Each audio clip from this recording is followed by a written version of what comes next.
I remember being on a set for the first time and wanting to know, what all of this stuff was, and what a mark was, and what lighting was, and what the DP did, and I just loved everything about it. There was never a moment where I felt like all I cared about was my lines and that. It was never that insular for me. So the world was something that I was always fascinated with.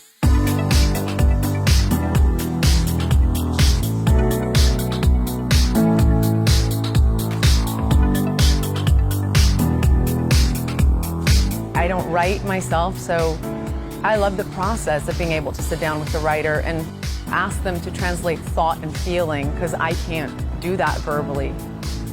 So all of that stuff, I think, made me realize over many, many years that I guess that's producing. It's kind of like looking at the whole thing from 30,000 feet in the sky and figuring it out from there, and that kind of collaboration I really love. Lorraine Broughton, an expert in escape and evasion. Proficient in intelligence collection. Let's cut the crap, shall we?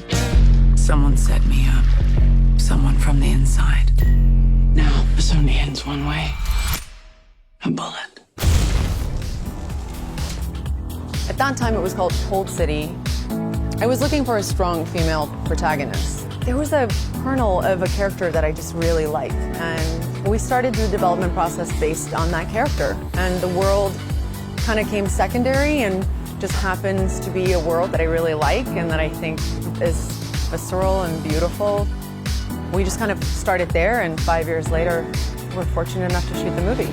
The majority of the film physically is me, because David had kind of said right from the beginning, this is how I want to shoot everything, and I want to shoot it practical, and I want to shoot it real, and he just has such a clear understanding of how to shoot that stuff. This is his life, he's done this for the majority of his life. This is his career, that whole kind of physical storytelling, stunt world aspect of it. So we always knew that there wasn't going to be face replacement, and there wasn't going to be, I'm going to cut from a stunt double on your back to, he wanted everything to feel like you were in the staircase with her, that you were in the room that she was fighting out of, that you were in the car with her that was driving into the river.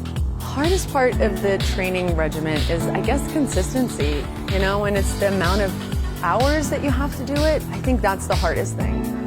Because I think everybody can give it their all for 3 hours in one day, and then it's waking up the next day and kind of carrying the pain from the day before and having to drag yourself back into the same torture chamber where all of that happened in the first place.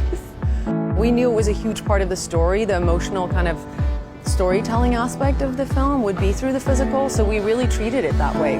We gave ourselves a good 2.5 months before we went out to Budapest. And I think just starting out the film, knowing exactly what we wanted to do really helped it.